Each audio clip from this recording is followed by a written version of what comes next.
Now at 10, dry lightning strikes in Petaluma. This video just coming into our newsroom in the past half hour. Storms like these are forcing the Bay Area to brace for potentially devastating wildfires. Thanks for joining us here on KRON 4 News at 10. I'm Ken Wayne. And I'm Pam Moore. The potential for dry lightning or more of it, plus the gusty winds and the bone-dry land, well, it's all triggering a red flag warning in parts of the East and North Bays. And the conditions are only expected to get worse over the next few hours. We have team coverage for you tonight on the high fire danger. KRON 4's Dan Thorne is live in Concord, which is under the red flag warning tonight. And our chief meteorologist Lawrence Carno is tracking the conditions as they stand right now. But first, let's head to the North Bay, where KRON 4's Gail Ong is live for us in Santa Rosa. Gail, we've been seeing images of these lightning strikes along Highway 101 in Petaluma. Have you seen anything in Santa Rosa? Ken and Pam, I'm here at the Santa Rosa Fire Department, and we have been seeing activity starting around 9 p.m. That's when we started seeing lightning strikes. The National Weather Service, actually, they have confirmed 8 cloud-to-ground strikes in Sonoma County, and a lot of activity. We want to show you that video and pictures. If you're driving around in and around Sonoma County, you may have seen these strikes in the sky, lightning bolts. We have been hearing thunder rolling in. This, of course, is a concern with the red flag warning event, and firefighters are staffing up for the next day or so, and this is what they're worried about, so they are hoping it's going to be a slow night. But we have been seeing those lightning bolts, and in the end, firefighters want people to be prepared because the activity is expected to happen in the overnight hours. Have cell phones charged, plugged in, and turned on. This is not a time to put your cell phone on vibrate, shut it off for the night. Have it available to receive an emergency alert from us, a call from a friend, a neighbor, and be prepared. And in the last hour, the winds have started to calm down. It was picking up about 9 and 8 o'clock hours, but I haven't seen a strike in the last 20 minutes, but we are seeing some activity in this area. Ken and Pam. So, Gail, just checking, do the fire departments just stage crews at various locations to be on the lookout for these things? Yes, absolutely, especially since the 2017 Tubbs fires. They've really changed the way they've responded to these wildfires. So when a red flag event happens, they have strategic engines that are stationed in those areas that are vulnerable with a lot of the dry brush. As we know, this exceptional drought here is really the concern, mixed with those lightning bolts and, of course, the gusty winds up in the mountains. So they are patrolling. They have engines stationed where they need to be in case a fire ignites. Yeah, Gail, and we all are familiar with the devastation that Santa Rosa suffered a few years ago with the Tubbs fire and so on. And that point about having your cell phones on so that you can hear them tonight is really valuable, because that was a problem during those fires, trying to alert people. They've upgraded the emergency system through Nixle and so on. So you want to reiterate what the chief said about people being aware of ways to be informed. Maybe they need to sign up for some of these emergency alerts if they haven't done so already. Yeah, absolutely. You really want to have more than one alert. You don't want to rely on the sirens, which they will do during an emergency, but the Nixle alerts, the city alerts, the county, and what Santa Rosa did over the past couple of months, they actually gave away thousands of NOAA weather radios, which if you live in the tornado-prone areas, you'll be more familiar with those. But that's just the situation here, and that was thanks to a grant with FEMA. And of course, over the past year, they have been doing evacuation drills in areas in Healdsburg, up in where we saw a lot of that fire activity last year. All right, good advice. Sign up now, and it could save you some grief down the road. Gail Ong for us in Santa Rosa. Well, the South Bay is also seeing lightning, and the National Weather Service tweeting this. As of 9:45 tonight, there were about 8 confirmed strikes in Sonoma County and 1 in northeast Santa Clara County. That one was in the middle of last year's SCU lightning scar zone, which the Weather Service says is good news because that area has already burned. Our chief meteorologist is here now with a look at the fire danger. Boy, we hope this calms down really fast. Not what we wanted to see, but we've been talking about the possibility.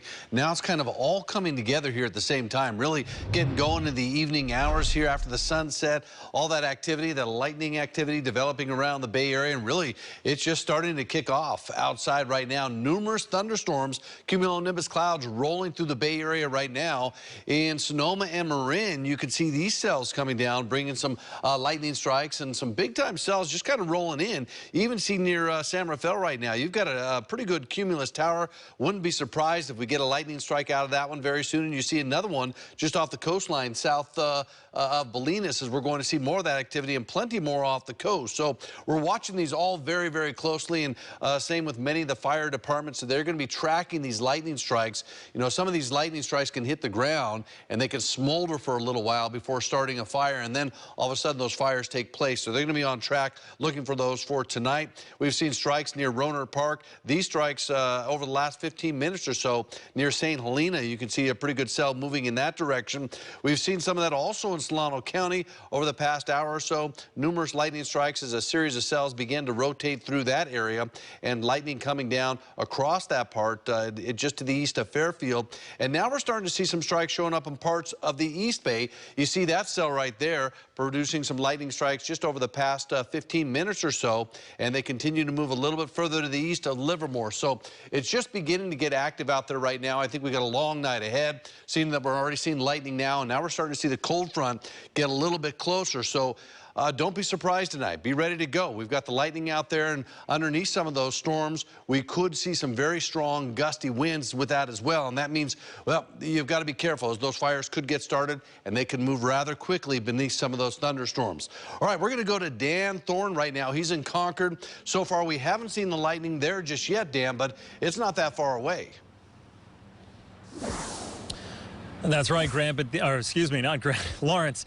The fire crews out here, they're preparing for that, right? They're getting ready for these moments, getting ready for whether or not there will be any lightning strikes that get into this area. We're in Concord. We're at the Lime Ridge open space.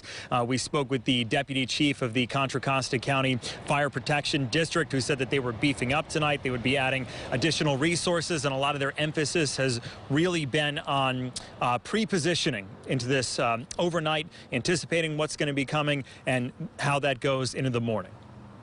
The possibility of lightning strikes igniting the extremely dry mountains and hills of Contra Costa County has fire crews on high alert. The red flag warning Thursday night into Friday morning, bringing about concerning conditions. The county's fire protection district says they are ready. Multiple agencies from throughout Contra Costa County are adding resources for overnight into tomorrow in anticipation of the incoming weather system.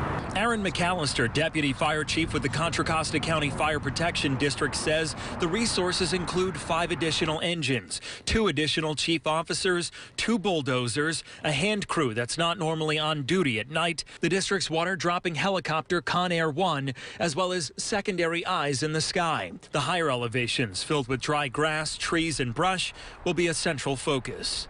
Lightning is predicted by the Weather Service, and we want to really mitigate any new starts as soon as possible and get on them so that they don't become significant fires. At this point, getting ahead of any possible fire danger has become even more critical. Several large fires are currently burning throughout the state, stretching resources thin. McAllister says they're doing what they can to be prepared for any fire danger. So the availability of additional resources to mitigate large fires is somewhat compromised, and so we do want to catch these fires as soon as we can.